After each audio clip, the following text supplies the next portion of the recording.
할렐루야. 부활 주일이 지난 지 이제 2주째로 접어들고 있습니다. 부활의 신앙은 우리로 하여금 잘못되고 실패되고 때로는 죽어버린 모든 것들을 새롭게 일어서게 하는 정말 소망의 신앙인 줄로 믿습니다. 이제 코로나 팬데믹으로 인해서 많이 힘들어하고 어려워하던 우리의 마음들이 새롭게 일어나고 부활로 이어지는 놀라운 성도들의 우리 한양 가족들이 되시기를 바랍니다. 오늘 함께 읽으신 말씀은 사도 바울께서 고린도 교회의 성도들에게 쓰신 편지 가운데 주신 말씀입니다. 여기에서 보면 고린도 교회 성도들을 표현하기를 내 사랑하는 형제들아 하는 말로 시작을 합니다. 사실 고린도 교회에는 여러 가지 많은 크고 작은 일들이 있었습니다. 제일 심각한 것은 파당을 지어서 서로 다투었던 것입니다. 나는 바울파다, 나는 게바파다, 나는 그리스도파다. 이런 파당이 생겨서 서로가 반목하고 불편해했습니다. 바울에 대해서는 바울파들은 안 그랬겠지만 바울을 반대하는 사람들의 입장에서는 사도 바울의 사도성을 문제 삼아서 예수님의 직전 제자도 아닌데 무슨 사도냐고 그러면서 사도 바울을 흔드는 이들도 있었습니다. 어떤 면에서는 바울이 좋은 얘기를 할 수 없는 그런 입장의 사람들도 있었지만 바울은 내 사랑하는 형제들이라 그렇게 말하고 있습니다. 여러 가지 문제로 갈등이 있는 상황이지만 그들을 미워하거나 싫어하는 것이 아니라 그들을 향한 따뜻한 마음이 사도 바울에게 있었음을 말해주고 있는 것입니다. 그래서 그런 마음으로 그들의 복잡한 문제에 대해서 이런저런 여러 가지 해결책들을 제시해 나가고 있는 것이 고린도 전후서입니다. 그리고 이 편지 마지막 부분에 그들을 향해서 이런 당부를 합니다. 내 사랑하는 형제들아, 견실하며 흔들리지 말며 항상 주의 일에 더욱 힘쓰는 자들이 되라. 이는 너희 수고가 주 안에서 헛되지 않은 줄 압니다. 아프리카 밀림 속에서 선교 사역을 감당하고 계시던 리빙스턴 박사님의 소식이 끊어졌습니다. 헨리 스탠스라고 하는 탐험대가 아프리카 탐험에 들어갔다가 1873년 중앙 아프리카의 어느 마을에서 극적으로 이 리빙스턴 박사를 발견하게 됩니다. 이때 리빙스턴은 60세로 이미 병들어서 많이 쇠약해진 상황이었습니다. 30년 동안 문명을 등지고 아프리카에서 아프리카 원주민들과 함께 생활하면서 그들을 위해서 최선을 다해서 봉사하고 헌신하고 있었는데 이렇게 병약해진 모습으로 병들어 있는 모습을 보고 스탠리 씨가 여러 말로 영국으로 귀국하고 몸을 추스릴 것을 말했지만 그는 계속해서 아프리카에 머물렀고 그 해에 리빙스턴은 세상을 떠나게 됩니다. 리빙스턴이 남긴 마지막 일기장은 1873년 3월 19일 일기였는데 그날은 리빙스턴의 생일이었습니다. 그의 마지막 일기장에 기록된 말입니다. 오늘 나의 생일이다. 나의 예수여 나의 왕이여 나의 생명이여 나의 모든 것이여 오늘을 기하여 다시 나를 바칩니다. 자비하신 아버지 나를 받아주소서. 독생자를 나에게 주셨는데 이 못난 것 아무것도 아니지만 몽땅 바치오니 받아서 사용해 주소서. 아멘. 주님이시여 아멘. 그분의 시신은 무릎 꿇고 기도하는 자세로 발견되었다고 합니다. 아프리카의 성자라고 불렸던 리빙스턴 박사의 묘비에는 이런 기록이 있습니다. 이 사람에게는 다른 말이 필요 없다. 그는 하나님의 사랑에 응답해서 살고 하나님의 사랑에 응답하다 죽었다. 리빙스턴의 일생은 오직 주님의 일을 위하여 힘쓰는 생애였음을 우리는 가슴 뭉클한 감동으로 받을 수 있는 것입니다. 여러분, 인간의 생활 가운데 아프고 고통스러운 것 중에 하나가 믿고 모든 일을 맡겼는데 거기에 대해서 성실하지 못하고 배반하는 경우일 것입니다. 처음에는 생명조차도 바칠 것처럼 충성스러움을 나타내다가 결국에는 배신하고 자기 이 속으로 돌아서는 인간의 참 혐오스러운 모습들이 얼마나 고통으로 아픔으로 다가오는지 모릅니다. 여러분, 예수께서 가룟 유다에게 모든 것을 맡겼습니다. 돈전대를 맡겼다고 하는 것은 모든 것을 책임질 수 있는 사람이라는 신뢰를 바탕으로 하는 것이었습니다. 그런데 가룟 유다는 그렇게 주님의 신뢰에 보답하지 못했습니다. 항상 가룟 유다는 삶의 기준이 자기였습니다. 그래서 예수님을 향한 사랑도 충성도 자기 기준대로 행하다가 결국은 은 30에 예수님을 스승을 팔아 먹는 제자가 된 것입니다.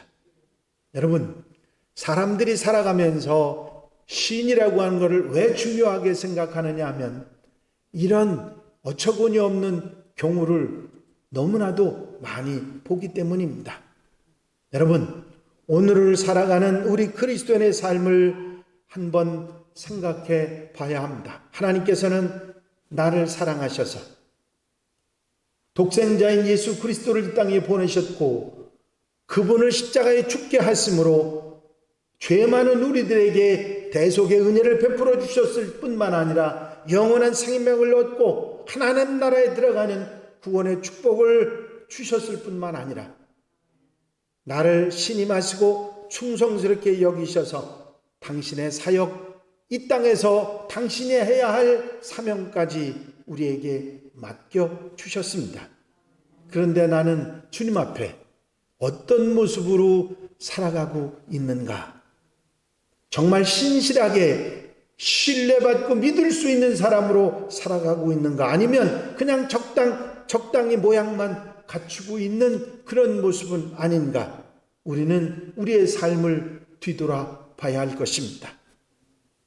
저부터 지난 코로나 2년 반의 기간을 돌아보면 그야말로 전전긍긍한 그런 시간이 아니었는가 생각이 됩니다. 하나님 앞에 부끄럽지 않을 수 없는 그런 시간들이었다고 생각이 됩니다. 나름대로는 최선을 다한다고 어떻게 해서든지 이 상황 속에서 믿음을 지켜 바로 살아가겠다는 마음을 가졌지만 결국은 그러지 못했던 모습이었음을 생각하지 않을 수 없었던 것입니다. 여러분, 그래서 저는 연초부터 여러분들에게 새 사람이 되어야 합니다. 새 사람이 입어야 됩니다. 우리의 맛을 잃어버려서 사람들에게 밟히는 사람이 아니라 맛을 내서 정말 멋진 하나님의 사람이 되어야 한다고 하는 말씀을 여러분들에게 드려왔습니다. 여러분, 이제 팬데믹의 아픔이 지나가고 있는 것 같은, 이제는 10만 아래의 확진자가 나오고 그런 상황이 되었습니다. 그런데 이런 얘기가 들려옵니다. 관광지에 사람이 미어 터지게 모이고 비행기를 탈 자리가 없고 목자골목에 사람이 너무 많아서 들어갈 자리가 없답니다. 그런데 교회는 한산해졌습니다. 왜 그렇습니까? 우리로 하여금 여러 가지 생각을 하게 하는 현상들이 우리 주변에서 벌어지고 있습니다. 누구 탓하고 누구 손가락질할 얘기가 아닙니다. 우리부터, 나 자신부터 새롭게 달라지고 변화되고 맛을 지니는 하나님의 백성들이 되어야 될 줄로 믿습니다. 오늘 함께 읽으신 본문의 말씀은 하나님의 자녀들이 아름다운 신앙생활을 하는데 필요한 말씀입니다. 바울 사도는 항상 이김과 승리를 주시는 하나님의 사랑과 은혜에 감사해서 보다 의미 있고 아름다운 신앙생활의 내용을 말씀하고 있습니다. 정말 값지게 그리스도인으로서 바로 살아가기 위해서 우리는 어떠한 삶을 살아야 하는가? 오늘 58절 말씀에 세 가지 그리스도인으로서 더욱 아름다운 삶의 내용을 볼 수가 있습니다. 제일 먼저 하신 말씀은 흔들리지 않는 믿음, 흔들리지 않는 견고한 신앙이 있어야 한다는 말씀입니다. 내 사랑하는 형제들아 견실하며 흔들리지 말며. 여러분, 신앙생활에는 흔들림이 있는, 다시 말해서 믿음의 자세가 견실하지 못한 사람은 신앙생활을 제대로 하기 어렵고 주의 일을 감당하기 어렵다고 하는 말씀입니다. 그렇지 않다고 하면서 우리는 코로나로 인해서 많은 것이 흔들린 그런 시간을 보냈던 것이 사실입니다. 하나님을 영원하게 하기 위해서 사는 모습이 아니라 사람의 눈치를 보고 하나님이 기뻐하시는 일을 주저하는 우리의 모습이었던 것입니다. 여러분, 확고부동한 믿음의 자세, 흔들리지 않는 우리의 모습이 없고서는 우리는 사명을 다할 수도 그리스도인으로 바로 설 수도 없는 것입니다. 절대 순종, 절대 감사, 절대 헌신은 절대 믿음으로부터 시작되는 것이 우리는 결코 잊어서는 안 되는 것입니다.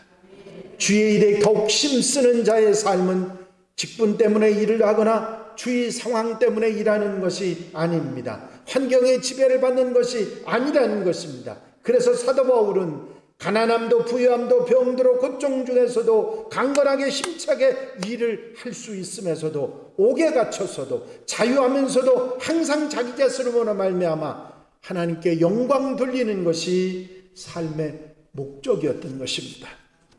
여러분, 그래서 바울은 내게 능력 주시는 자 안에서 내가 모든 것을 할 수 있다고 고백하고 있는 것입니다.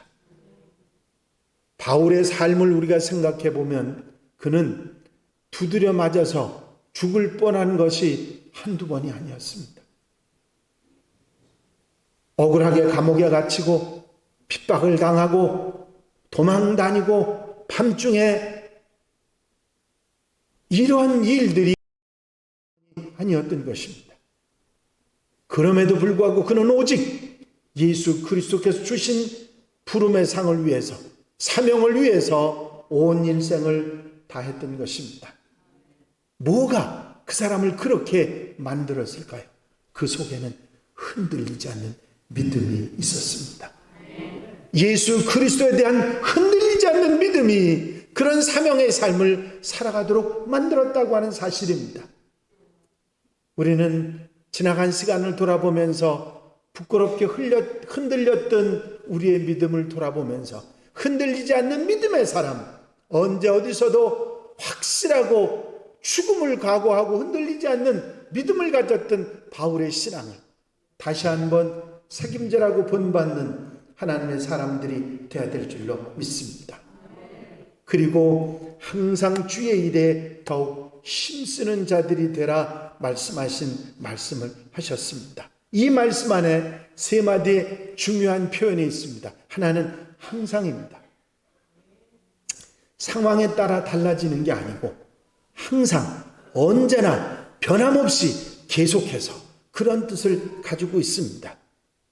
우리가 주의 일에 힘쓰는 것은 어제나 오늘이나 변함없이 언제나 계속해서 상황에 따라 형편에 따라 내 기분에 따라 왔다 갔다 하는 것이 아니라 흔들림 없이 지속돼야 한다고 하는 말씀인 것입니다. 그것이 진정 주의 일에 힘쓰는 하나님의 사람들의 모습이라 하는 것입니다.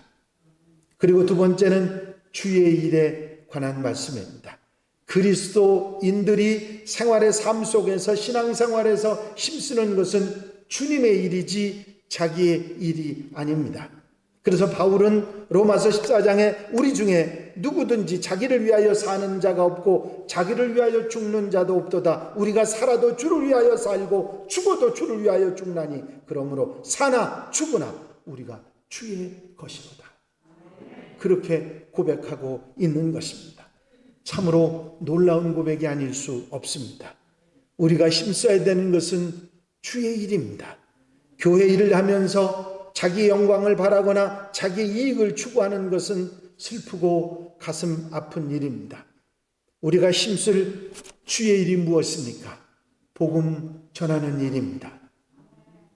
얼마 전에 우리 여선교회에서 전도팀에서 복음 전하겠다고 목사님 복음 전하러 가겠습니다. 그래서 첫날이 돼서 저를 보고 기도해 달라고 해서 기도해 주면서 그분들에게 이런 얘기를 했습니다. 세상 사람들이 모르고 교회에 대해서 이 팬데믹 때문에 부정적인 생각을 가진 사람들이 상당히 많아졌습니다. 혹 전도하다가 전에 같지 않은 태도를 볼 때 실망하지 마십시오. 전도하다가 전에 같지 않은 쌀쌀한 모습을 보더라도 낙심하지 말고 복음 전하는 것으로 만족하십시오 하면서 내보냈던 기억이 납니다. 돌아오신 분들한테 여쭤봤어요. 어떠셨던가요? 잘들 대해 주시던가요? 아니에요. 찬바람이 쌩쌩 불더라고. 그런 얘기를 들었습니다. 여러분, 우리가 복음 전하는 것은 그들이 듣든지 아니 듣든지 하는 것입니다. 우리가 복음 전하는 일은 그 사람들이 들어주기 때문에 하는 게 아니고 듣지 않더라도 복음은 전해야 합니다. 복음은 설득이 아니고 선포입니다. 네가 들으면 살 것이고 듣지 않으면 죽을 것입니다. 그게 복음입니다. 여러분, 우리가 복음을 전하는데 자신을 가져야 됩니다.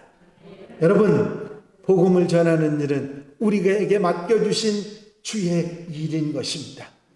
그러면서 더욱 힘쓰라 말씀하고 있습니다. 여러분, 우리의 힘이 연약해질 때가 있지요. 지나간 시간들이 그랬습니다. 우리가 하고 싶은 마음이 없었던 것이 아니라 여건이 안 되고 상황이 안 되고 힘들었다고 말할 수 있습니다. 그러나 더욱 힘써야 하는 것입니다. 어떤 한계, 어떤 상황, 어떤 경우에 부딪히더라도 그것을 두려워하지 말고 힘써야 한다. 더욱 힘쓰라는 말씀을 하고 계신 것입니다. 내 기분이나 내 상황이나 내 마음, 내가 하고 싶어 하고 싶지 않은 그런 게 문제되는 것이 아닙니다. 주님이 원하시는 일이기에 해야 되는 것이 주의 일입니다. 주님 일은 적당이라는 말이 통하지 않죠. 세상 일도 그러할진데 생명을 살리고 죽음을 고통에서 건지는 주의 일을 적당히 하라는 것은 절대로 통할 수 없는 것입니다. 세상 일이나 교회 일이나 적당주의가 남긴 결과가 얼마나 무서운지 우리는 역사 속에서 잘 알고 있습니다. 대강의 이 말이 얼마나 치명적이고 무서운 말인지 우리는 알아야 합니다. 어느 음식점에서 열심히 상을 닦고 있는 종업원에게 누가 그랬습니다. 대충 해. 뭐 누가 본다고 그렇게 열심히 해. 대충 해. 만약에 그 종업원이 그렇게 상을 닦는 일을 대충 하거나 그 대충 해 하는 말을 옆에서 손님이 들었다면 그 음식점에 다시 안 갈 겁니다. 누가 그 깨끗한 상이라고 생각하고 찾아가겠습니까? 그럴 수가 없지요. 여러분, 망하는 일입니다. 주의 일을 대충 하는 일 있어서는 안 됩니다. 우리가 느슨해지고 대충 하는 것에 너무 익숙해져 있는 현대인들, 우리 그리스도인들의 모습인 것을 알고 대충 하는 것이 아니라 확실하고 분명하게 더욱 힘쓰는 자들이 되어야 될 줄로 믿습니다. 마리아는 값비싼 향유를 예수님의 발에 부었습니다. 그래도 마리아의 마음이 부족해서 그 발에 눈물을 뿌립니다. 그래도 부족해서 자기의 머리를 풀어서 예수님의 발을 닦았습니다. 더욱더 더 열심히. 그것이 막달라 마리아의 모습이었습니다. 조그마한 일을 해놓고 자기를 과시하거나 칭찬받으려 하는 것은 어린아이의 신앙입니다. 익은 벼가 고개를 숙이는 것처럼 우리의 신앙도 깊어지면 깊어질수록 주의 일을 하면 할수록 조용하고 겸손하게 말없이 충성하게 되는 것입니다. 무수한 일을 하면서도 자기가 표현될까 봐 두려워하기까지 하면서 오직 주님만을 향한 진솔한 모습이 우리에게 있어야 하는 것입니다. 여러분, 더욱 힘쓰라 하셨을 때 때로 우리가 낙심하고 우리가 힘들어하는 상황이 있습니다. 그런 경우를 대비해서 바울은 이렇게 말합니다. 그러면 수고가 헛되지 않은 축복이 너희에게 있다. 이는 너희 수고가 헛되지 않은 줄 아름이니라. 여러분, 세상 일에는 헛수고라는 말이 있습니다. 죽도록 일을 했는데 돌아온 것은 아무것도 없고 헛된 것뿐이라 하는 것을 경험하게 된다는 것이죠. 그러나 주의 일에는 헛됨이 없습니다. 주의 말씀대로 살면 상급이 있습니다. 주의 사명에 쓰게 되면 주님께서 갚아주시는 축복이 있습니다.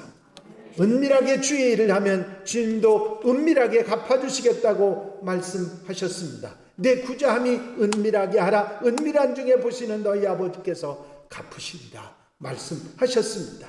말없이 주님의 일을 하는 사람에게도 갚아줄 상이 있다고 말씀하셨습니다. 보라, 내가 속히 오리니 내가 줄 상이 내게 있어 각 사람에게 그의 일한 대로 갚아주리라.